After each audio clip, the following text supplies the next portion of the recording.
My name is Corrine, and this is the first time I participate coming into this meeting. I heard about it, so I was very excited. But one of the things that I think this gentleman just took my question was about civility. And we can sit here and talk about businesses, we can talk about what we need to do, but in order to change the problem that Woonsocket is facing, we need everybody. We need Republicans, we need independents, we need Democrats. It doesn't matter what aisle you fall on. And from what I can see tonight, no matter who gets elected, you guys don't seem like you can work together or you can support each other. That's how I felt. Like even some of you very defensive towards the members, like if somebody make a comment or speak, it doesn't matter. If the person upsets you, you're gonna be working for that individual. Like at my job, even though I get upset, but I still work for the people. I still have to be respectful. And I do think that we will not be able to solve these problems unless we can put aside Republican hats or Democrat hats. Otherwise, we need everybody. Even though I don't agree with you, well, that is the same problem we are having in Washington. Like, it's all about power grabbing. She's asked if we can make a comment. So basically, that I believe, I don't know anything about politics, but what I do know is that the problems we're facing, it needs to be something that everyone can work together, not fight each other. If we keep fighting, we're never gonna solve. We'll have our little corner, we'll have our power, we'll grab this and grab that, but we cannot solve the problem. Lastly, I have one short question. Do you guys believe that the opioid crisis, how is that affecting Woonsocket? And what do you plan to do about it? Because Woonsocket, from what I see, there is a huge problem with drugs out here. I have a son, he's 11 years old. Like, we used to play Little League baseball, go to the World War Memorial Park. People are doing drugs right in the park with kids playing baseball. And I took my son out of the league because you could smell weed, people smoking, homelessness is a huge issue in Woonsocket. So I'm just asking, what are you guys going to do about it? Thank you.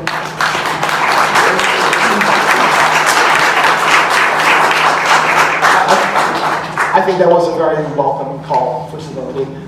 So actually, the first thing is that based on my understanding in a conversation that I had with a friend of mine a couple of days ago, the opioid crisis is actually kind of a misnomer because it's opioid addiction is something that has been experienced by poor communities and communities of color for a long time at very high levels, and so only now that white people are experiencing the problem has it become called a crisis, and so that is something that we need. That is. I don't know.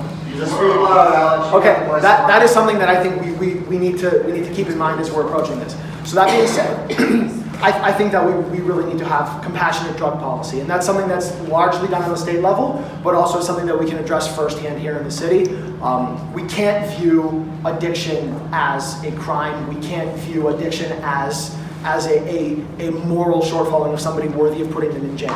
And so I believe in compassionate rehabilitation. And there's actually an organization that is working in Woonsocket as well as a couple of other urban communities called the Health Equity Zones that is discussing this problem and how it can be, how access to compassionate care can be made more available to people in communities like Woonsocket where the problem is pervasive. And I fully intend to work very, very closely with the Health Equity Zone and the roundtables that they have going, because I think that we really need to do a better job within the city of making sure that access to not only compassionate rehabilitation for substance use disorder, but also the whole gamut of health access to healthy food and teen health and all the things that they're working on. We need to do a better job as a community of making sure that our people here have access to it, because we see it in any walk of life. There are people who don't have access to some of the most basic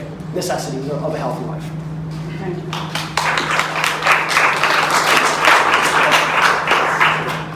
There's no word. Oh, yes, As far as the opioid crisis is concerned, and any kind of drugs for that matter, in all honesty, I'm not up on what the city has been doing, and so that's one of the things that I will be looking into. I do admit that that is a crisis situation that's happening, and the city council, administration need to do a good job. I agree with that. But on your first point, as far as the getting together and working together, this evening we have 3 of us that are running for a seat on the city council. And if you noticed at the beginning of the meeting, it got aggressive from one of the people that don't support me, and it bothered me. I admit it bothered me, and I ended up defending myself. And I'll apologize for that, for the way that I may have handled myself. But if you look at the city council, if you look at the city council meetings, you'll find that you have 6 people up there right now who are very much like the way that you'd like us to be. And once I'm on that city council, because they are a friendly city council, because we are a lot alike, the 6, at least 5 out of those 6 that's on the city council, I know that if you watch the meetings, you'll see a much better representation of what politics in Woonsocket is now in the city, because we do have a good city council. Can I answer? Okay. If you can come up here. I'm glad that question was asked. Although I haven't been in politics, I had to go through a couple major back surgeries, a year recovery, then getting off the drugs, all that. I understand the addiction. I have been researching, looking into it, and just last year, volunteering my time, connecting with all the nonprofit agencies we have, we pulled together and had a festival on Main Street to educate people on the opioid issue and other drug issues we have, and also to give them, help me out with the name, but you give it to them with the Narcan. Thank you, the Narcan. You know, teaching people how to use it, all that. So I already, as a community, got deeply involved in this.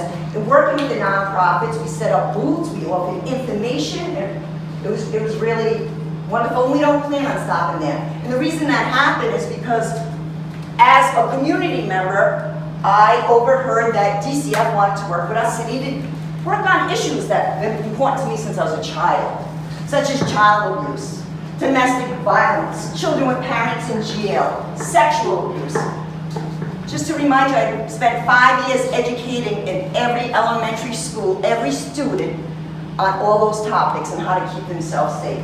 I'm a trained facilitator in a program called Good Touch, Bad Touch, and it worked. At that time, as Chief Kerry, he called me more than once to say he wants to see that program supported and held. Oh, sorry. And kept going in the city. However, when I wasn't reappointed to the school committee, not even getting the access of an interview, and I have to say, I think I had the most qualifications out of the group, and the stuff I did for the people, I had to back off. I wasn't on the school committee, and then I had people in a certain politics group trying to attack my program. Well, my program, I never ran in with my politics. I kept it separate. So at that point, and I agree, I never said I had to be the one teaching it. Please, I went in there with the idea that it needs to be taught. But because I brought in my knowledge, teachers, teachers have a lot on the plate. They can't handle anymore, and I respected that, and it's not a bad thing. And not everybody's comfortable with it. So I took my own money and got on a plane and went out and got trained and came back and started educating the children in our community. And to this day, if I run into a child, because some of them have graduated now, I'm still known as the bad touch lady, which isn't always great, but it's cute. So, wonderful question. Since I was a child, I've been working on these issues, and I don't ever plan on stopping. Thank you.